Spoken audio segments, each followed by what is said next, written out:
All right, so, everyone's always talking about, like, the next big war, right? But Yeah. what if the front lines aren't down here on Earth this time? What if it's, like, hundreds of miles above our heads? Oh, in space. Yeah, exactly. Like, imagine a war fought with satellites and lasers and, well, maybe even nuclear weapons. Whoa. Okay, that got dark quickly. Right. Yeah. It's a pretty chilling thought. But it's something we need to talk about because Russia and China are, well, let's just say they're not exactly playing by the rules where it comes to space. They're definitely making some moves that have a lot of people concerned. Yeah. And that's what we're diving into today. We're taking a hard look at all this talk about weaponizing space. And specifically, we're going to dig into some U.S. intelligence reports about Russia's plans for nuclear anti-satellite weapons. Nuclear weapons in space. Yeah, you heard that right. And then we'll unpack this whole thing about China engaging in what some are calling space dogfighting. I mean, it sounds like something out of Star Wars, but apparently it's a real thing. And then, just to top it off, we're also going to break down China's long-term plan for space development, which is, let's just say it's pretty ambitious. Sounds like we've got a lot to cover. We do, but don't worry, we're going to break it all down for you in a way that's, well, not going to make your head spin. All right, so think of me as the one presenting the evidence, the facts from these reports and what they might mean. And I'll be playing the skeptic, the one asking the tough questions, making sure we're considering all the angles. Exactly. So that you, our listeners, get a clear, unbiased view of what's really going on up there. Perfect. Okay, so let's jump right in.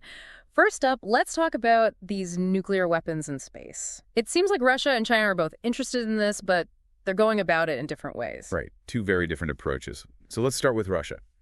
U.S. intelligence reports suggest they're looking into deploying a nuclear detonation device in space. Like a nuke in space. Potentially. And what's really raising eyebrows is this Russian satellite, Cosmos 2553. It's been hanging out in an unusual orbit for a couple of years now, at about 2,000 kilometers above Earth. Okay, and what's so unusual about that? Well, that puts it smack dab in the middle of the inner Van Allen radiation belt. Which is? It's one of these zones of intense radiation that surrounds Earth. Oh, okay. So this satellite is just chilling in a highly radioactive zone. That seems, I don't know, a little suspicious. Exactly. Now, Russia insists this is all just for scientific research. Right, because what's more scientific than parking a satellite in a radiation belt? Well, their claim is that they're studying the space environment, which, to be fair, is a legitimate area of research. But the fact that it's hanging out in this specific region with naturally high radiation levels has definitely fueled speculation. Makes sense. I mean, it's hard to ignore the fact that a nuclear device detonated in that same region could have some pretty devastating effects. Exactly. And U.S. officials are definitely taking this seriously. Assistant Secretary of State Mallory Stewart has acknowledged that while a nuclear detonation at that altitude wouldn't directly threaten people on Earth, it could have a major impact on something else.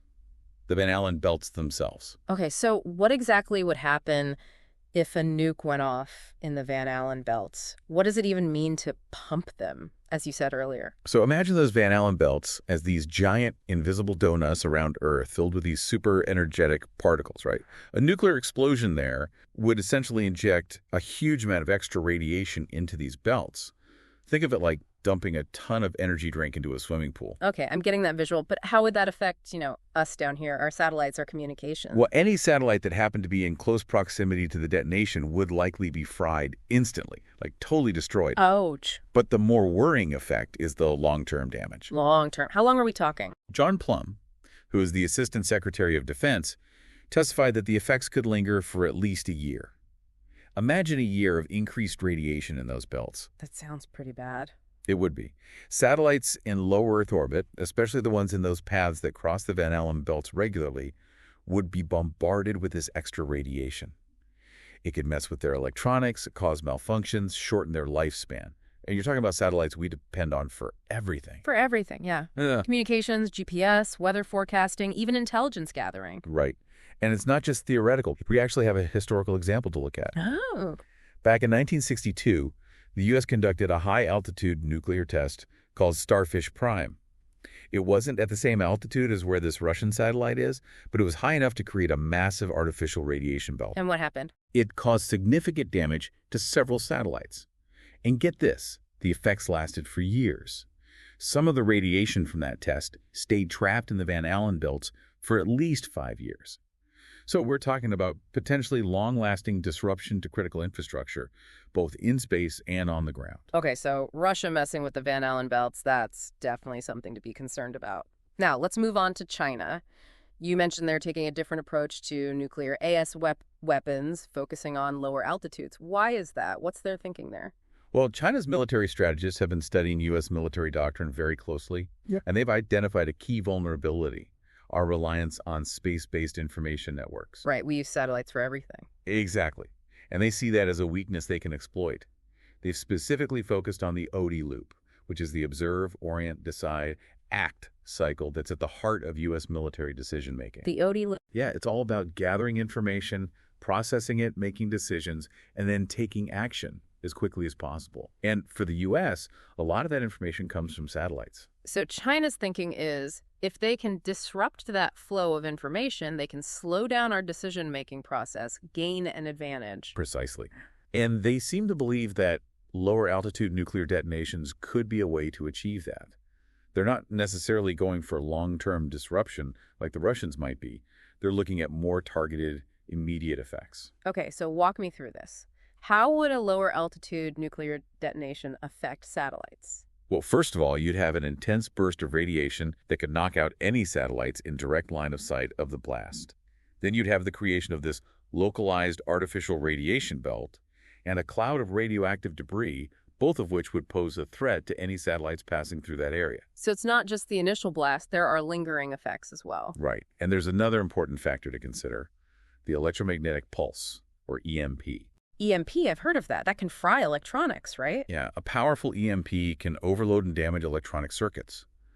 And a nuclear detonation at a lower altitude would generate a downward propagating EMP that could affect ground-based infrastructure as well. So we're talking potential damage to power grids, communications networks, that sort of thing. Potentially, yes. Yeah. Now, while the effects of a lower altitude detonation might not be as widespread or long-lasting as a high-altitude blast, they could still be extremely disruptive, both in space and on the ground.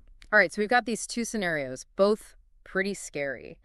But is there any indication that either Russia or China is actually close to deploying these types of weapons?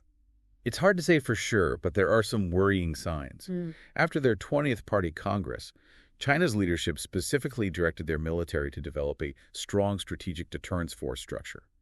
That suggests they're seriously considering the use of both nuclear and conventional weapons in new and innovative ways, possibly including space. So they're not ruling anything out? Not at all. And then you have Putin in Russia talking about developing these novel nuclear weapons. It's all very unsettling. It is. But what about the Outer Space Treaty? Doesn't that prohibit the placement of nuclear weapons in orbit? It does. But there's some ambiguity in the language of the treaty. It's not entirely clear whether it applies to all types of nuclear weapons or just certain types. And there's been a lot of debate about whether the effects of a nuclear detonation, like the EMP or the creation of artificial radiation belts, would be considered violations of the treaty. So it's kind of a legal gray area. In a way, yes. And the fact that Russia vetoed a UN Security Council resolution reaffirming commitment to the Outer Space Treaty, and China abstained from the vote, doesn't exactly inspire confidence. No, it doesn't. Okay, so we've got these potential nuclear threats in space, but you also mentioned this whole dogfighting thing that China is apparently doing with its satellites. Can you explain what that's all about? So this was revealed by General Michael Getline of the U.S. Space Force. They've been observing Chinese satellites engaging in these very coordinated maneuvers in low Earth orbit. Coordinated maneuvers? Like what, are they doing synchronized swimming up there? Not quite. But he described it as dogfighting in space, because these satellites are moving in and around each other in a very deliberate way, as if they're practicing some kind of tactical maneuvers. Interesting. So what kind of tactics could they be practicing with these satellites? Well, one possibility is that they're working on ways to get very close to other satellites, maybe for inspection or even sabotage. Gellin also mentioned that they've seen Chinese satellites with grappling arms, which could potentially be used to disable or even capture another satellite. Whoa, that sounds, I don't know, kind of aggressive. It is definitely a cause for concern, especially since it seems to be happening outside of established international norms of behavior. So basically they're pushing the limits of what's acceptable in space. Exactly. And Getlin has said that the U.S. needs to take this seriously. He believes the gap between our space capabilities and those of our adversaries has narrowed considerably, and that we need to start thinking about achieving space superiority if we want to maintain our advantage. Okay, so things are heating up in space, no pun intended, but let's take a step back for a minute and look at China's long-term vision for space. They have this National Space Science Medium and Long-Term Development Plan. What's the gist of that plan? Their goal is simple: to become the world's leading space power. They want to surpass the U.S. and establish themselves as the dominant force in space. And how do they plan to do that? It's a multi-phase plan, spanning several decades.